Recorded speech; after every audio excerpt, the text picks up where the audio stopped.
Bonjour à tous. Vous avez sans doute lu un énoncé où on dit que la fonction f est définie dans l'intervalle et on vous donne un intervalle. Et souvent on néglige cette partie de l'énoncé, mais c'est super important parce qu'il faut savoir que les fonctions ne sont pas définies partout, tout le temps. Donc c'est bien d'avoir un peu une idée sur le domaine de définition et c'est de ça ce qu'on va parler aujourd'hui dans cette vidéo. Pour quelques rappels, il faut déjà des prérequis, je dirais, il faut savoir résoudre des inéquations et des systèmes d'équations à une variable. Il faudra avoir vu la vidéo que je vous faisais sur les généralités sur les fonctions.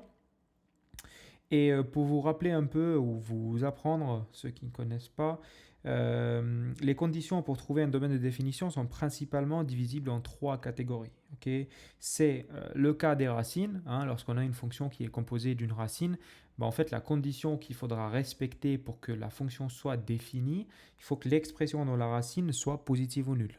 Okay, donc ça, gardez bien en tête parce qu'on va s'en servir pour les exercices. Ensuite, lorsqu'on travaille avec des fractions, il faut que le dénominateur ne s'annule pas. Okay, donc, entre autres, on va garder toutes les racines sauf celles qui annulent pas les racines, je m'exprime mal. Toutes les valeurs de x sauf celles qui annulent ou celles en pluriel singulier qui annulent le dénominateur. Okay, et dernièrement, le cas des logarithmes. Il faut que ce qu'on est dans le ln ou dans le log ou dans le log de base 2, peu importe la base du logarithme, il faut que ça soit positif, okay, pas nul, strictement positif. Donc voilà. Pourquoi c'est important de poser ces conditions-là? Parce que regardez, je vous ai pris trois machines, j'ai fait la même chose pour vous expliquer un peu la démarche des fonctions. Imaginez que vous avez la fonction f de x racine de x. Donc vous lui injectez 4, elle va vous renvoyer 2, parce que racine de 4 ça fait 2. Vous lui injectez 9, elle va vous renvoyer 3, parce que racine de 9 c'est 3. Et moins 3 et moins 2 aussi. Mais voilà, disons qu'on est pour des x positives. Mais si vous lui injectez x égale moins 2, racine de moins 2, elle ne va pas vous renvoyer quelque chose. Donc on dit que ici la fonction racine de x n'est pas définie pour un x moins 2. Mais est-ce que c'est le seul x ou est-ce qu'il y en a d'autres? Et c'est ça la question que le domaine de définition essaye de répondre. En fait, le domaine de définition prend en compte tous les x pour lesquels on a le droit de les mettre en entrée d'une fonction, donc du côté gauche de la machine, et on est sûr que ça va nous sortir un truc dans le côté droit. Okay, prenons un autre exemple, la fonction 1 sur x. Quand vous lui injectez 1 dedans, elle va vous sortir 1, parce que 1 sur 1 ça fait 1. Quand vous lui mettez 2, elle va vous sortir 1 demi, parce que 1 sur 2 ça fait 1 demi. Mais quand lui mettez 0, elle ne va rien envoyer, parce qu'on ne peut pas diviser par 0. Donc en fait, on exclut le x égale à 0 du domaine de définition. Est-ce que c'est le seul? Est-ce qu'il y en a d'autres? Ici, c'est une fraction, donc la seule valeur qui annule le dénominateur, c'est x égale à 0, donc on va dire que c'est la seule valeur qu'on n'a pas le droit de mettre dans cette fonction. Donc ici, le domaine de définition, ça sera tous les réels, sauf cette valeur-là. Okay, ensuite, ln de x, si vous lui injectez exponentielle de 2, elle va vous renvoyer 2. Si vous lui injectez 1, elle va vous renvoyer 0. Mais si vous lui injectez moins 4, le ln ne va rien vous envoyer. Alors, est-ce que 4, c'est la seule valeur interdite? En gros, non, il y en a d'autres. Parce qu'il faut que ce qu'on mette dans le ln soit strictement positif. Le ln n'accepte pas des nombres négatifs. Okay, aussi, je tiens à préciser que le domaine de définition des fonctions suivantes est le réel. Donc, quand vous voyez des fonctions de ce type-là, vous dites directement que le domaine de définition ici, c'est R. Okay, donc, les polynômes, okay, bien sûr, les polynômes libres, pas dans une racine ou dans un ln ou dans une fraction. Mais les polynômes, comme on a l'habitude de voir, tout le domaine de définition, c'est R. Les fonctions exponentielles de x, a puissance x, etc., donc les fonctions puissance, en fait, son domaine de définition, c'est R. Encore une fois, je ne vous parle pas des fonctions composées, je parle des fonctions simples. Et les fonctions trigonométriques, sinus de x, cosinus de x, pareil, on a domaine de définition qui est R, c'est-à-dire on peut mettre n'importe quelle valeur de x, on est sûr que la fonction va nous renvoyer quelque chose. Ok. Donc, trouver le domaine de définition des fonctions suivantes. Et on va commencer avec l'exercice 1. Du coup, on a f1 de x, c'est juste pour dire que c'est la fonction 1, égale à 2x puissance 5 moins 3x. Ok. Ici, qu'est-ce que je remarque en fait? Il s'agit d'un polynôme. Ok. Il s'agit d'un polynôme qui lui, il est libre dans le sens, il n'est pas dans une racine, il n'est pas dans un ln, il n'est pas dans un dénominateur. Donc en fait, on peut dire que le domaine de définition, on le note df, ici, est égal à r. Il n'y a pas de valeur que le polynôme n'accepte pas ici. Okay, on n'a pas de dénominateur qui s'annule, on n'a pas de racine, on n'a pas d'ln. Donc tous les réels peuvent être injectés dans cette fonction. Okay, très simple. Première. Ensuite, en fait, on a racine de 16 moins x4. Vous voyez, hein, 16 moins x4, c'est aussi un polynôme. Mais ici, on ne peut pas dire que c'est R parce que ce polynôme-là se trouve dans la racine. Donc, qu'est-ce qu'on disait avant pour les racines? Il faut que l'expression dans la racine soit positive ou nulle. Donc, il faut que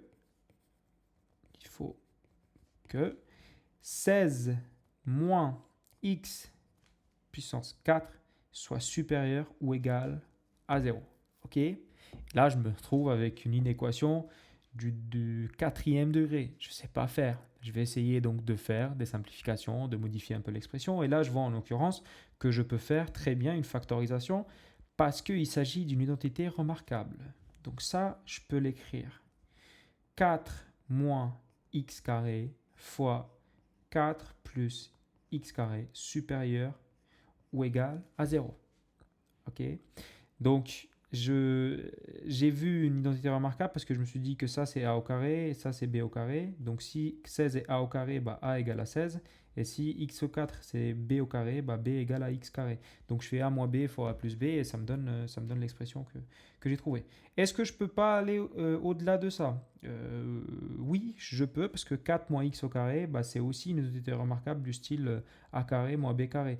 Donc en fait, j'écris 4 moins x carré comme étant 2 moins x fois 2 plus x fois 4 plus x carré supérieur ou égal à 0. Okay? Et je dois faire un tableau de signes parce que j'ai un produit de 3 termes. Donc vous voyez, hein, vous vous rappelez quand je vous disais il faut toujours se ramener à un produit pour étudier le signe, là c'est ce qu'on a fait. Quoi. On avait une soustraction au départ, on s'est ramené à un produit.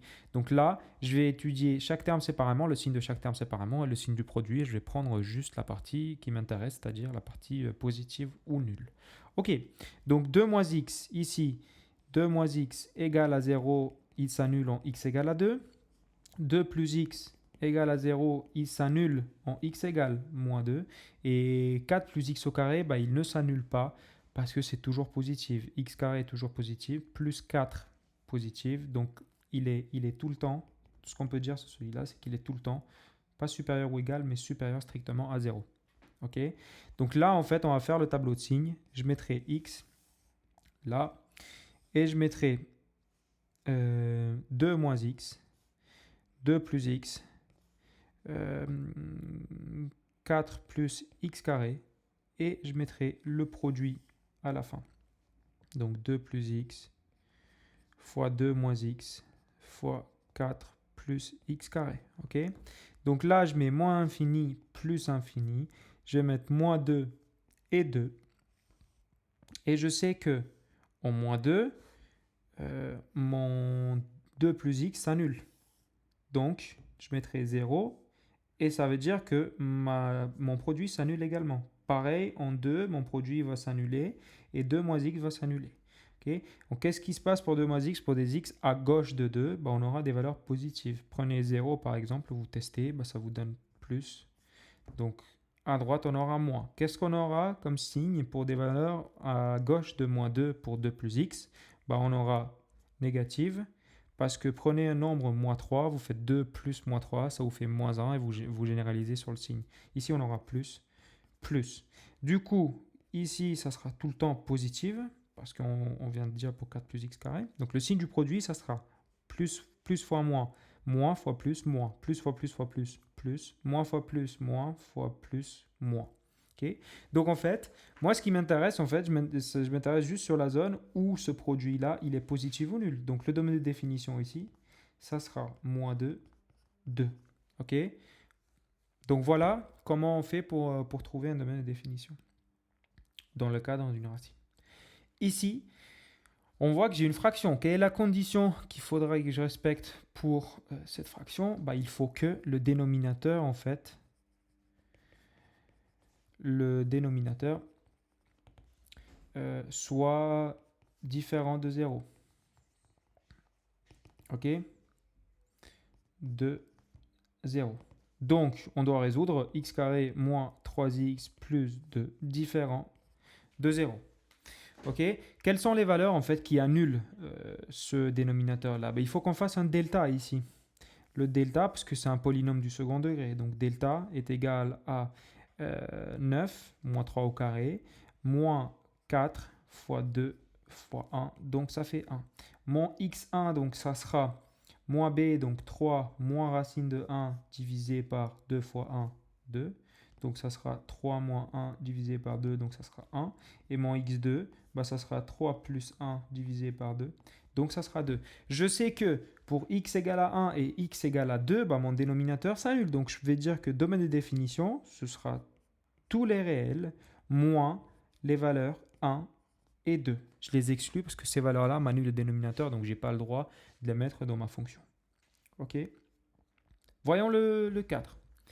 Ici, en fait, j'ai quelque chose dans le ln. Donc, la toute première chose qu'il faudra qu'on se dise, c'est qu'il faut que 3 moins x sur 3 plus x, il soit positive. Okay? Toute cette expression, elle doit être positive.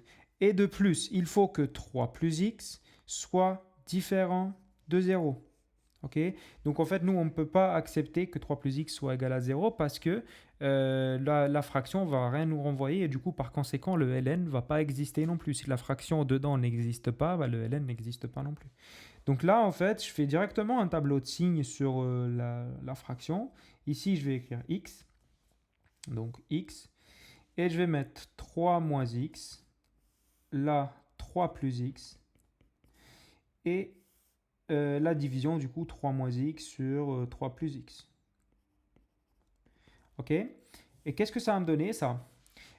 Pour quelle valeur le 3 moins x s'annule? Pour x égale à 3. X égale 3 plus x s'annule en moins 3, et je mets moins infini plus infini.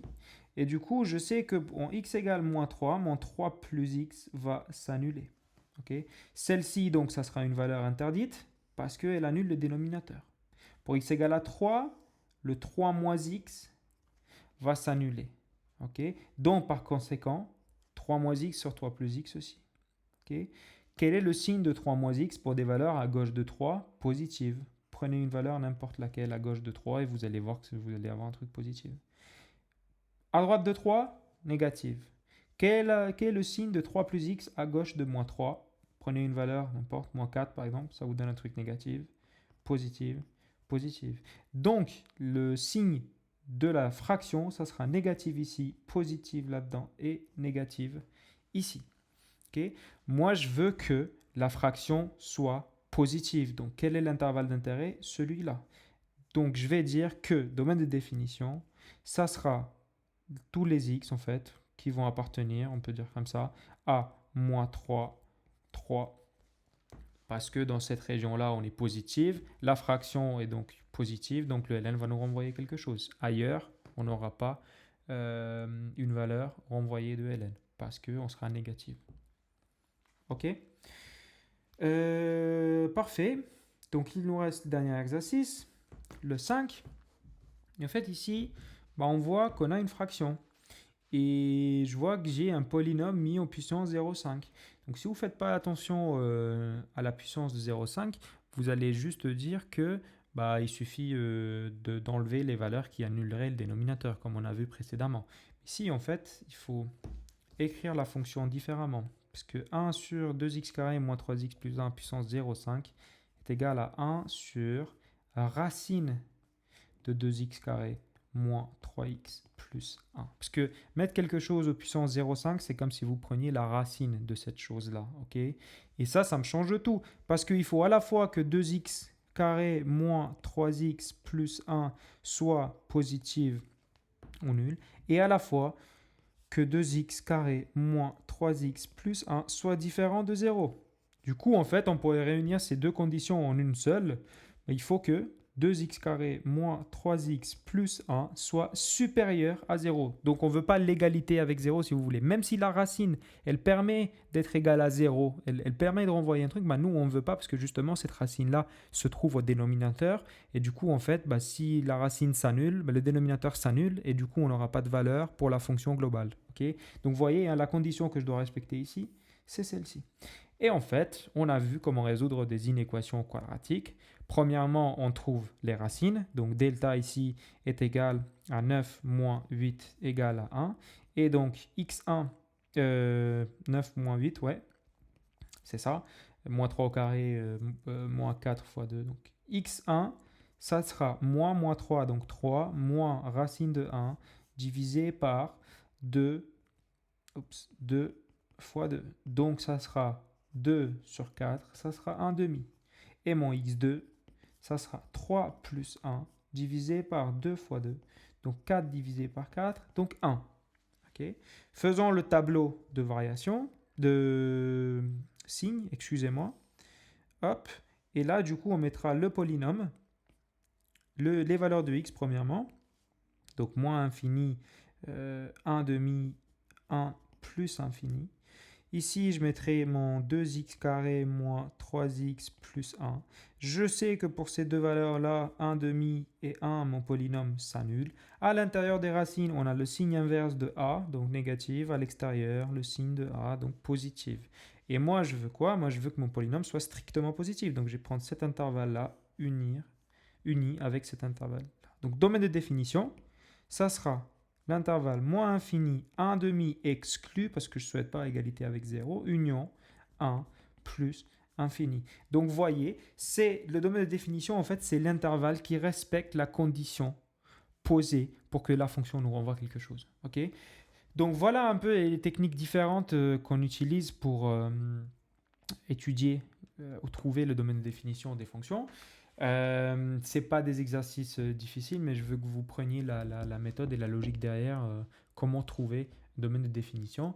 Et je vous ferai des exercices un peu plus compliqués, enfin plus élaborés, on va dire, plus tard dans cette chaîne, quand vous aurez vu des concepts un peu plus approfondis.